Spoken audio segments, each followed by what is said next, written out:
Well, welcome in. If you're in the back, feel free to just get comfortable with your gear. Come on in if you want to join us. Here's something I'll mention at the very beginning. When I do conferences, I follow this one law. It's called the law of 2 feet. And that is if you're not actively contributing, you're not actively learning, you can use your 2 feet to walk out the door to the place where you can, right? So I will not be offended if you leave our session because, I'm not this applies to me. I hope you say, but at any point throughout the conference, I give you permission to move and take care of yourself. Yeah, that'd be fun. But seriously, you want to be in the space that feels most active and relevant for you. So we're glad you're here. I'm going to ask us to start with a little bit of quiet reflection. I want you guys to come on in. I don't know your password. Yeah, I thought I turned the screensaver off here. Wait, well, I'll take up. So let's take a moment. And if you guys want to, you can. You don't have to, but close your eyes. And if you're sitting, you kind of make yourself get a little more comfortable in your seats. And I want you to imagine a time when you felt really, really connected. A time where you felt like you were having a 5-bar connection, like you were really flowing with someone, you're really plugged in. It could be with a person, it could be in a place. And I want you to imagine that place where you are. What does that feel like? What does it feel like to be really connected? What's going through your mind? What are you tasting? What are you seeing? And if your eyes are closed, give me a thumbs up while your eyes are closed if you have found that image and you can see that in your mind's eye. Cool. We're looking for a place where you feel really connected. And then in that memory, in that visualization, I want you to think about what does the built environment look like? What's around you? Are there walls? Is there nature? What does the physical and built environment of that connected moment look like? Are there people? What are the places and things? Is it loud? Is it quiet? Take a moment and consider what's going on in the environment where you feel really connected. You can hang out there for a little bit longer, but in a moment, I'm gonna ask you to kind of come back to the room. And if you have a pen and paper, or if you need to pull out your phone, I want you to write this down. So you can kind of open your eyes whenever you're ready without searching. Come back to us, come back to this room, to this place, and write down what was the moment? What was going on for you in that moment? Just kind of anchor yourself in an experience where you felt really connected.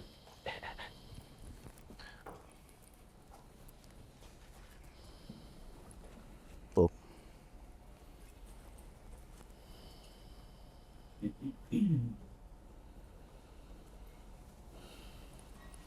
I think I'm just going to stay on it.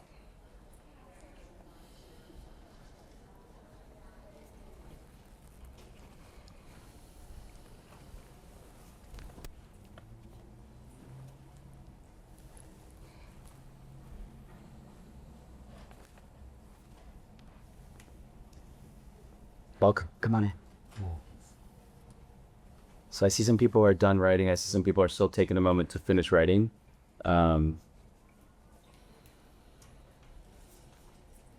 This is not the session on daddy meditations. This is the session on thinking about how spaces in public space can create connection. So what is that built environment like? Does anyone want to share out something they wrote down? Did anyone write something down that surprised you or struck you?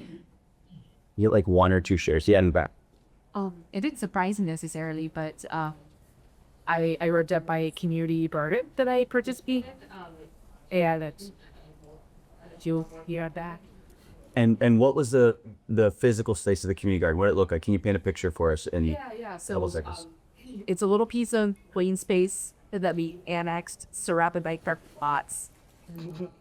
But it's just like this little oasis, and right in the middle of all of that.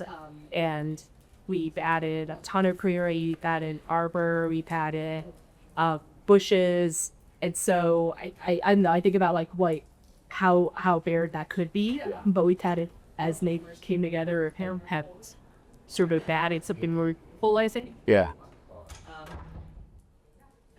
Awesome. Awesome. One more, just a quick one. Yeah. So we're around the dinner table. Around the dinner table. Nice. Awesome. Yeah, that was one of mine. Yeah. Awesome.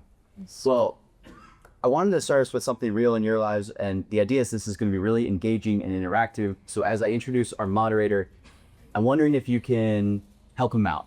The way that you can help Draven out, he's a great moderator, but I want like verbal affirmations. If someone says something that you really feel, you're like, yes, we love that. And then questions. At any point during the thing, you can stop, raise your hand, and ask a question. We want to make this as engaging and interactive as possible. Well, come on in. We got space. And so Draven, have the pleasure of introducing him. He is the director of production at Better Block, which is an organization focused on tactical urbanism. And I'll kick it off to Draven to share. Yes, thank you, Jordan. Very excited to be here and share some of the awesome work we're doing, or we have done also. But big picture, we're going to talk a little bit. We're going to ask some questions, answer some questions, and then we're actually going to be outside to experience what we just talked about. So we'll be moving around, so it should be pretty exciting. Again, I'm Draven Point. I'm the director of productions at the Better Block Foundation. We are an urban design nonprofit placemaking firm. Placemaking means a lot of different things to a lot of people, but at the Better Block, we believe placemaking is when the people in a community are the ones that create it. So our work looks a lot like what you see here on this picture. A lot of colors. A lot of the times we're transforming vacant areas into places for people, and so we're able to reclaim that space with murals and things like that. But yeah, and then I'm going to introduce our panelists are going to introduce themselves. So we'll start with Zach. Hey, my name is Zach Faltoon. I'm an industrial designer based in Brooklyn. I have a lot of interests and do a lot of different work that includes furniture, product design, consultancy, and I'm also an educator at the graduate and undergraduate level at Parsons in Manhattan. And I'll speak just very briefly about the work that I have up there because I think it comes across as relevant for what we're going to talk about today. On this side is more of my recent work. Especially I'll highlight the piece there for a company called Arcanium Inc.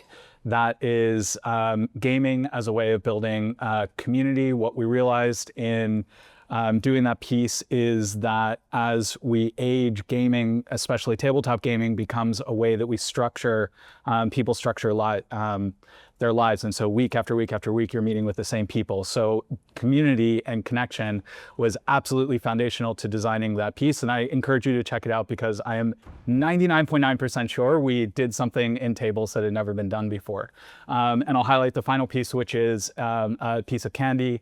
One of my very earliest projects that I designed at scale that is based on ritual, and it was my response to screens getting in the way of communicating with people. So what I tapped into for myself was nostalgia, my mother cooking, having the wishbone, sharing that with my sister. So that is the wish pop. Fantastic. Nenya? So my name is Nenya. I'm a multidisciplinary artist, and I explore the intersections of art, somatic practice, architecture, and also I used to be a costume technician. So this was one of my productions, and I loved working with this cast. I also am a fiber artist, more clothing or more fabric-based work. And of course I do placemaking, and I carve a little bit too, so you can see some of that. Yeah. Fantastic. All right, and then Jordan. Hey everyone, I'm Jordan Bowman. I'm the executive director of Journeyman Triangle. We're a mentoring organization that supports teenage boys in becoming good men. So thank you. That's for sure. At the center of our work is that question, what is healthy masculinity? And we are forging independence, resiliency, and emotional maturity in young men. And we're doing that through intergenerational group mentoring and rites of passage adventure weekends. That's my main thing. I can't stop building community, so I do it in a lot of other spaces too. I lead nonprofit groups. I design experiences for conferences. I run conferences. I run team building retreats. But generally a facilitator who loves human connection. Awesome, awesome. So I'm now going to provide some context into what brought the four of us together as designers. Better Block, again, placemaking firm. One of the ways we want to engage the communities in order to have a sense of ownership is through what we call our Wikiblock library. Essentially, it's an online resource, a catalog of friction fit plywood furniture pieces. So that just means anybody could go onto the website, download those cut files for free. They share those with the fabricator, and then you're able to assemble them without any glue screws or nails. So pictured here is one of my favorite designs. It's what we call the everybody table. So you can see there on the left, some students putting it together. And then on the right, we actually partnered with AARP Texas to develop this. And essentially the idea, it's an everybody table. Anybody, if you're in a wheelchair, if you're a child in a stroller, you're able to pull up and be a part of the event. So with Wikiblock, we're always trying to figure out what sort of furniture, public infrastructure pieces could we provide to anybody in a community that would allow them to reshape that community or that space any way they see fit.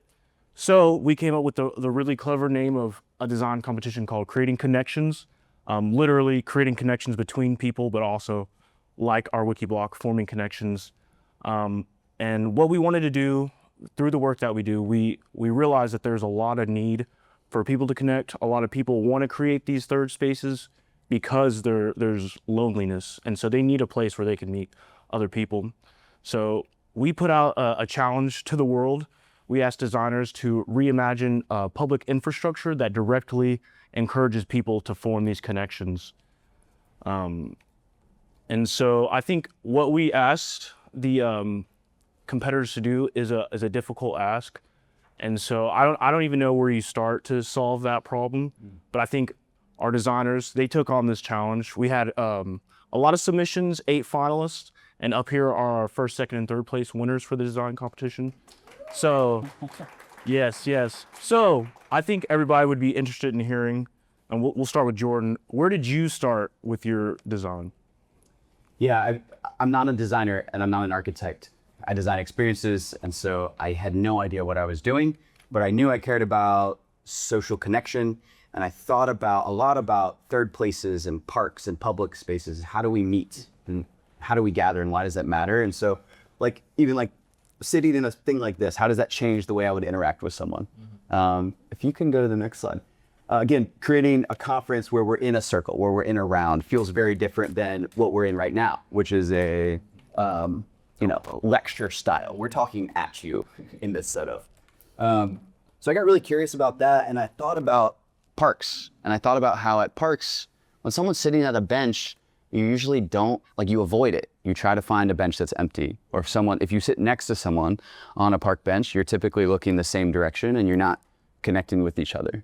And so I started getting inspired by different benches that I saw. This one is the 19th century French tête-à-tête bench, which means head-to-head. And these are these traditional courting benches where back in the day, you couldn't go on dates. You'd have to sit in the courting bench and yeah, it was I don't know, it was a weird moment in history. But we started to think about how could we take this basic S curve, and we started just playing around. And so while I don't know architecture and I don't know Fusion or Rhino or some of the softwares, I do know design thinking. I teach design thinking to social entrepreneurship students, and I was like, all right, we can iterate, we can ideate, and pulling from IDEO's kind of framework, we started drawing, we went to the libraries, we started playing around with chairs, and then eventually we took those designs into public spaces and said, how do people interact with this MVP, this minimal viable product? What's the next one? And in that process, a lot happened. This is again from IDEO's website, but the hope to insight to confidence is something that happened in 3 months. So we were early March, we figured out we were the finalist. June, we were in Dallas presenting the final piece. And so it was a steep learning curve. We learned a lot, we broke things, we failed forward. It was really fun. They almost dropped out. We almost dropped out. We had to convince them. We almost dropped out. I had to find someone who could do the architecture, the engineering portion of this. And I was like, I'll do the design thinking process. I'll do the marketing, et cetera. But one thing about my process that I wanted to point out, and if you've seen the connection bench out there, you already kind of have an idea of what that looks like. But early on, we thought, okay, cool, 2 chairs. How close do we want to put them? Like, if we're in the courting bench setup, like Zach, if you can help me. So like, this is too close. This one, this feels like, wow. Okay. This feels too far. I'm not connected to him. So our idea was, can we have our knees almost touch? We're close enough where our knees almost touch, but we're far enough away where we couldn't kiss. And that was kind of what really engaged our process. And if you sit in this, and in a moment we'll have some time to sit in the bench, you'll notice that it's intimate, but it's not scary. It's in that middle ground. We thought about how to passively engage people. So can we put a labyrinth in the middle that they can trace with their finger and have a mindfulness moment? Could we do Jenga? Could we do a menu of connection questions? And eventually we ended up on this puzzle piece, creating connections. It made sense. And as the puzzle pieces came together, it would form a question. And we decided on the question, what are you grateful for? One, because this event happened in Thanksgiving Square, so there's this theme of gratitude. But in the other perspective is that it's an intimate space. If we ask, what from your past is keeping you from being who you want to be today? It might go a little deeper than we could manage, and we feel a little responsibility in the design towards the experiences people have in that space. What's next? So we took it out into the wild, and this is basically the MVP, 2 camp chairs and a table, and people really resonated with it. We learned a lot from that. What's next, Driven? Oh, sorry. You're good. And then we started to add some of these design elements that you'll see out there where you've got this bending of the plywood and it creates like a sound insulation. So again, it feels a little more intimate and close. And then eventually this was our final product in Dallas at the competition. And that's all I'll say on that. So that was my process, and we were excited to get it out in the wild and have people engage with it. And I'm excited to have you guys try it out and sit with folks and have a deep conversation. Awesome. No, yeah. Great work, Jordan. Great work. I do this for a living, and he did maybe a little bit better than me sometimes. So Okay. it was pretty good. Pretty great work. Oh yeah, the last one was, I'll speak to, we're thinking about what's next. So if you have groups of 2 of these, you connect across this way, you can connect that way. You can form fun triads for bus stops, train stops. There's an idea of how we can activate these in parks and local spaces. We're considering that. And what's really cool about this process, I don't think it was mentioned before, is that all of this is under a Creative Commons license. So you can download these files and take them to anyone who has a CNC mill, buy 3 pieces of plywood and build this in your community. Yeah. And it's all... Yeah, these are all online now. So what you see out there, you can get the cut files at least for free. Okay. Awesome. And we'll go over to Zach. All right, curious where you started. Do you want to drive? Yeah, I think I can go over there. I gesticulate wildly usually when I speak, so that's fine. So the design that I submitted for this competition was Confluence, and what I was trying to think about is how to break down this reality, which is we go throughout our day, we wake up in the morning, we go through that exact same ritual. It's why I'm a designer. I one day used a spoon that made my Honey Nut Cheerios taste better, and it like brought me online for the recognition that these small changes can really impact the way you see the world. And so that's what I wanted to bring to bear on this design. And this, in the interest of transparency, is my very first sketch that I did in the margins. And it doesn't often happen this way, that the very first thought ends up being something that you build on, but in this case, it did.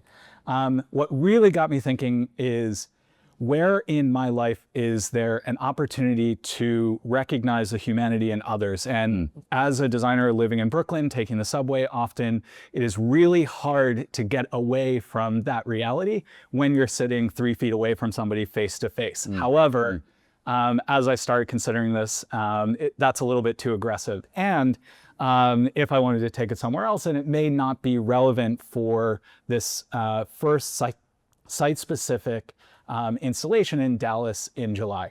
So that got me thinking about what are those universal needs of people that might draw them in. So there's the carrot that brings anybody in, no matter who you are.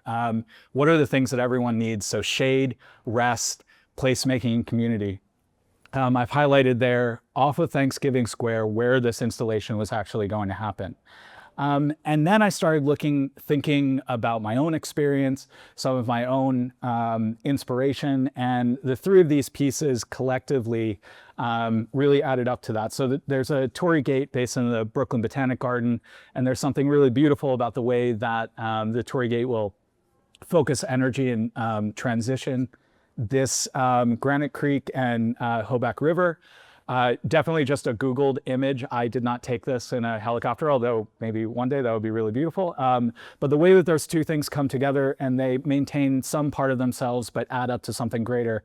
And finally, this art installation in Black Rock City, it's an asynchronous way of communicating your thoughts to someone that you will never meet. And so all of these things were in my head as I started diving deep into the research of what are the extents of plywood? How can you fabricate? How is there digital fabrication? What are people doing up to the moment? And what I loved about a lot of the projects that I was looking at, including Zachary Forney's work for Wikiblock, is that you can break away from the 90 degrees, the really hard edges, and soften things up a bit. So as I'm starting to do that, looking at the layout, I do a bit of interior design and thinking about flow and how there are opportunities as we move from A to B in our lives and overlap. Is there a way that I can start focusing that with this piece of design? And it came up with a submission originally, which is ended up being Confluence. So after I'm rushing, there's a lot that I want to get out, but at any time that somebody wants me to slow down, I realize that I have that habit. You're good. Okay, so thank you. Yeah, Great. I've never taken that moment before, but that might be something I take forward. Okay, so this is what I submitted. I was very happy to find that I was one of the finalists, not knowing anything about what others were presenting. And I started immediately to refine as an industrial designer, really caring about the way that things come together, but always keeping in mind who is the audience that I want to help. And so every one of these design elements, every single piece that I was refining matched the Wikiblock library, what the constraints of that were, how this was going to be disseminated, who, not challenging too much the people that were going to take this down from the web and install it themselves, but also having just a little bit of fun with it. So as this develops, one of the things that I ended up adding after lurking on some of the interviews with other competitors and seeing what they were doing is that there's the necessity for more than just this object as inert in the space, and a draw was an activation. So my first thought was remembering a visit to the Western Wall in Jerusalem and this very personal connection between exterior and interior. And what you can't read very well up at the top was each one of those small pieces of paper had a prompt on it that was intended to be answered, but it was very small. Like even the scale of this and putting it through these little cuts in the wall didn't really feel like it was something that the community could recognize was going on, but definitely reinforced this idea that I was working with of the exterior versus interior versus exterior in just the, what, 8 by 8, I think was the 10 total? 10 by 10. 10 by 10 by 10. So going back, this is, I don't know if anybody here has experienced this, but Yeo Kusama's obliteration room was something I remembered experiencing. I went in a little bit later, so you see what happens then. But what I loved about this installation is that it was accessible to absolutely anybody that arrived. So this shows to the community how many people have come through, and this is a huge inspiration for me, this before and after, and the accretion of these dots and the recognition that you are not alone. So of course my first thought is, all right, why don't I just take that and apply it to my design? Not where I ended up. But what I wanted to do was add some of those prompts back in that I had in the Western Wall example. So just leaving space for the community to speak to the community, thinking about how this would just go anywhere and I couldn't define that. So leaving it open and leaving space for those communities. This ended up being a mix between having one-on-one conversations. You could ask me a question, I could answer, you could ask a question and answer it. But then what I was really excited to imagine and ultimately ended up happening was that the community would come in, different people would answer these questions, and then you would start to see the conversation spread. And so questions that the community really felt passionately about ended up having a much greater spread. So on the day, the assembly of this started with the design of what has now been named the Theriaca mallet. Again, available on Wikiblock. Anybody can pull this down. It was part of the design and cut files, all the pieces laid out, and then just proving that it could go together. So the roof is really about giving people shade, making place. The distance between those benches is kind of like you were saying, is far enough away not to be aggressive, but also allows for ADA access, not turnaround, but definitely enough room to go through. So really holding myself to that level of rigor, to make sure that this was something that people could interact with. Yeah? Is there a reason why the roof isn't fully covered? Yes, absolutely. So this piece had a maximum of 6 sheets of plywood. And the volume that I was trying to go after was quite large. And I maximized the use of all 6, which not any other competitor did. But when I see that I have access to 6 sheets of plywood, I'm using 6 sheets of plywood. Also, it could be, depending on how you design it, could be really heavy top, but yeah, I think it worked in Dallas. It was shade instead of rain. It was Dallas in June. Yes. It was sticky. It was hot. And so the other thing is, I'm remembering back to those decisions, there are some other pieces up on the Wikiblock library that use a second material as they have this similar rib structure, but then they pull like a tarpaulin or something like that over it. So if it does rain, that creates both shade and what's it called? It keeps the elements off of you. But for this, I wanted to have something that was interesting enough and small enough in scale that when you walked in, you had a different perspective. What I really try hard to do when I'm designing spaces is to consider what the perception is when you're, say, 20 feet away, 10 feet away, or inside. And then, so that's where that kind of complexity ended up. So this is at the end, and you can see the pieces out there. The conversation the community had, but throughout the entire deployment, people were cycling through and adding to this. So it just took a little bit of priming to ask a couple questions and answer them myself, and then that got the ball rolling. Thank you. There. You want to drive? Okay. Yeah, I'll drive. Hi, everyone. Hey, Hi, hello. It's good to see y'all again. Another day, right? Yes. So gathering is so helpful for me. I live in Philly. It's everyone's busy. And so like getting a chance to like check in with each other is like, it's kind of rare. You have to make time for it. You have to be intentional. So I've started doing wonder retreats. So, and the theme is chosen because it's like, there's wonder in everyday moments. And if we're present enough, we can like catch them, and it's like really powerful. So like a mix of like walking meditation, sound bath. We do like a grounding exercise where we make like a nature mandala at the end. And that's been wonderful for me. And we notice, I have a couple of notes. So we talked about mutuality in one of the sessions yesterday, and how like that means like we share skills and things aren't like, I guess, charity, or, you know, like everyone is pitching in to make everyone else's life better. And so these are some of the skills I have. And like getting together, I get to know other people's skills and we share with each other.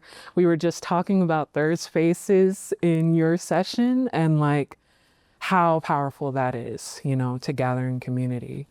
And so my idea is, or my thought when I was thinking about this prompt is, okay, we have mutuality. Let's have some stewardship too. We can create a vibe we can breathe together and create an oasis of co-regulating together through the breath. And with my activation, I did a sound bath too, like a sonic or a sound activation. Breathing together, listening to something calming and meditative, and that creates like a field, and that field gets larger and it amplifies. And having something like that consistently in a neighborhood, that could be really cool. So what are some things that I thought about?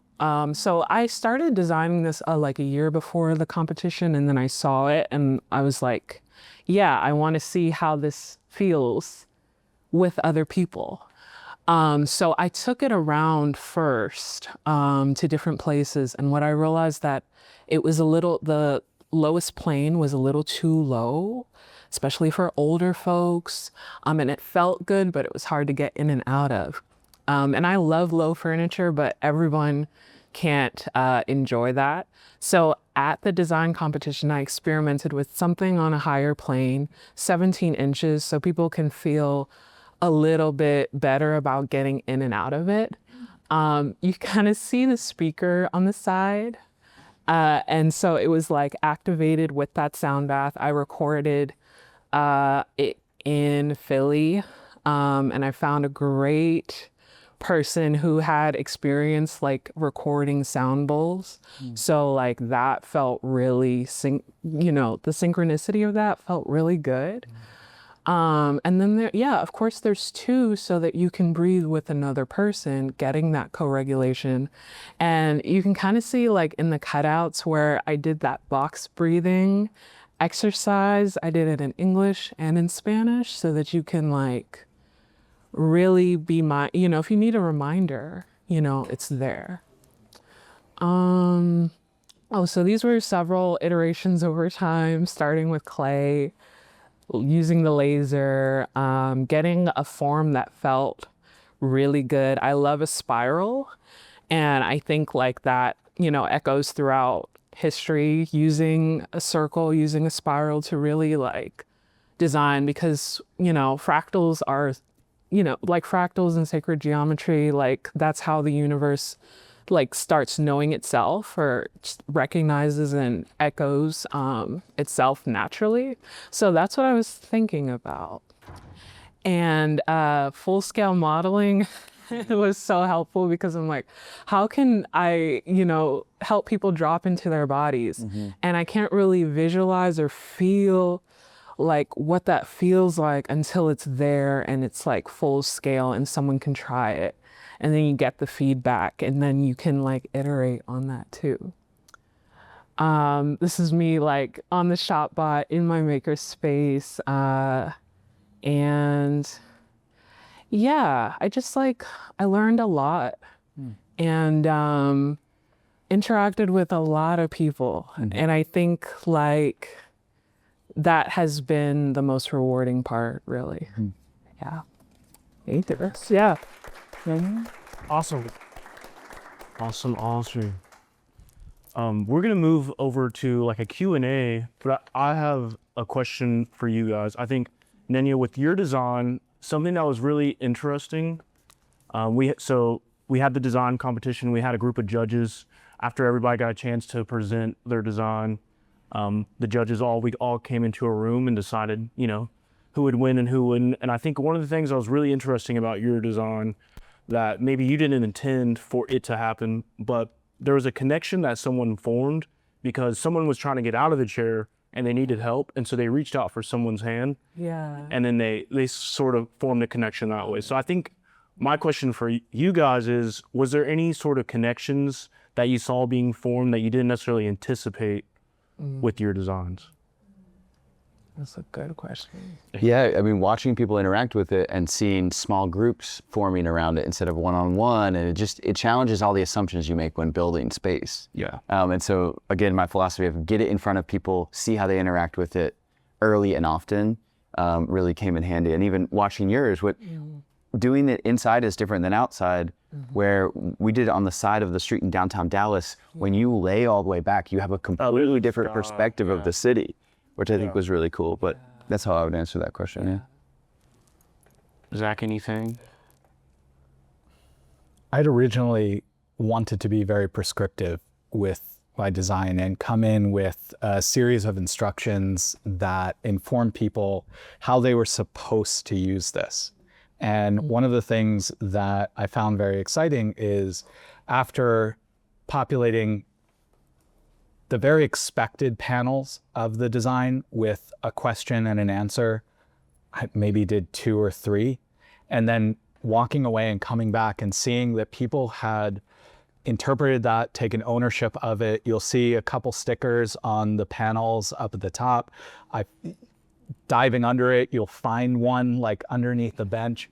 People, it was powerful to notice how much ownership the community took over that, that platform without being directed. And for the most part, there was no one that, everything stayed quite positive and quite heartfelt. You can read some of the questions. Everything is there from Dallas. And I believe that it's been added to a bit while it's here. But the conversations happen as I did intend. But the placement of the stickers and the way that people took ownership over the entire design was a bit of a surprise. In the best way possible. I did not see anybody climbing up on a bench to stick it up there or diving under the piece, but I'm glad that they did because that, to me, reads as adoption. I really enjoyed seeing people share one chair. Yeah. Like the fun of that and like how intimate it looked. Yeah, I really enjoyed that. Awesome, awesome. Does anybody have any questions? Any questions? No? Oh, let's go for it. For how do you pronounce your name? Nenya. Inia? Yeah. For your design, the like circle part, obviously it's like a rocking element to it. Yes. Is the like function of rocking something that can be shared between the chairs also like designed to share, or do they just act independently? They do act independently, but I think that's a great idea. Yeah. Version 2. Version 2. Yeah. Rocking is so soothing. And as an adult, like, I love to use the swings. Yeah. I love to get on swings too. Yeah. So it's good bot. Go for it. Yeah. I love all this TSA. You guys talked about it yesterday or something. I'm wondering, these are all the urban spaces. I mean, the space for you was where the competition takes place. I can imagine these on the street or in park in any urban space. I'm wondering if any of you have thoughts on how any of your designs might be incorporated into more rural spaces. Yeah. I will say big picture, I guess that is the challenge of Wikiblock, because we gave them a specific site for the competition, but generally Wikiblock, the idea is anybody could use it anywhere. And so there is a challenge of making it as universal as possible. So yeah, that's a really tough question. I don't even know if I can answer that, but. Well, to get it cut, you need a CNC mill that's like a large shop bot. And so, how far you can drive from there is a limiter.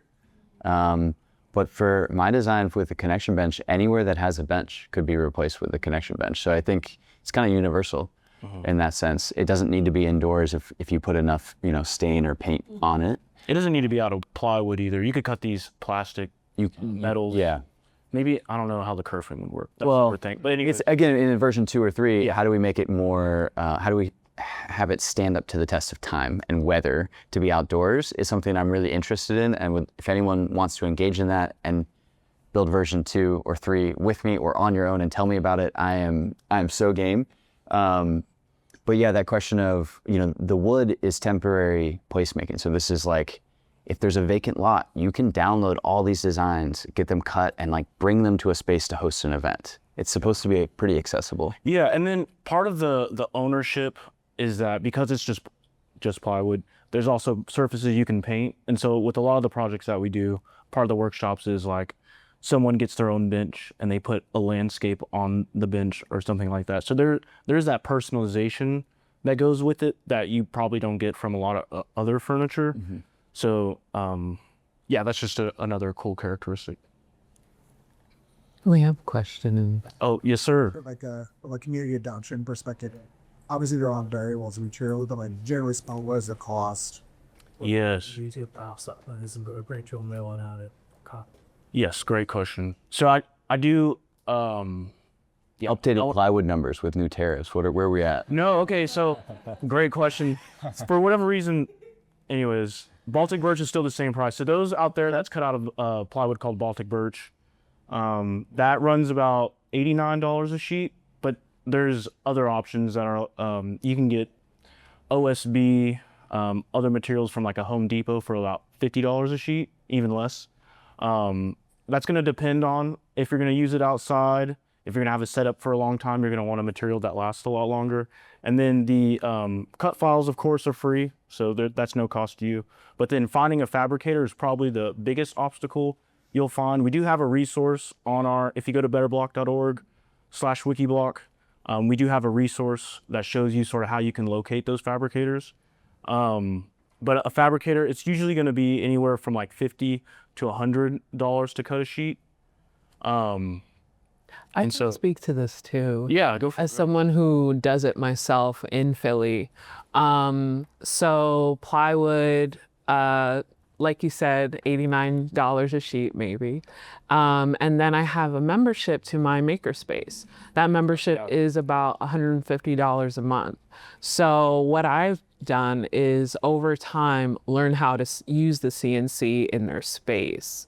And so, it took me a while. It took me like a year, to do all the classes because they had a series of 6 classes I had to take. So over time, maybe you have someone in your community who has already, plugged into a makerspace and that can mitigate costs, or you can do it yourself in that way. So, it makes it cheaper when you actually have to execute. And more accessible as well. So I guess that's something to think about too. You could plug into your local makerspace. Yeah, that's a great point. That reminded me, we've done we've done 2 projects. One, it was in Quincy, Washington, where we actually contacted a school. The school had a CNC that they didn't necessarily have like lessons or programming for. And so they used Wikiblock in order to cut the Wikiblock furniture, but also teach the students at that school how to use those tools. And then we actually have someone here from Flint, Sam, in the back. We did a project with them, and they actually had one of their community members learn how to use a CNC. And so I think the Wikiblock is also a good tool to learn how to use those digital fabrication skills. So, yes, ma'am. I guess my question is about adoption as well, but sort of on the more negative side. How do you see these designs, or not necessarily specifically designs, the designs that create connection in urban areas, particularly like Philly, for example, where they like remove all the benches, basically moving against having people linger? Yeah. No, we see that all the time in our work at Better Block. We have a Dreambox couch, and in Dallas, Texas, where we're based out of, there's a lot of bus stops that don't have benches for the reason you just mentioned. And so we started a program where if people donate enough until we get the cost of a bench, and then we'll cut out a bench and place it at that bus stop.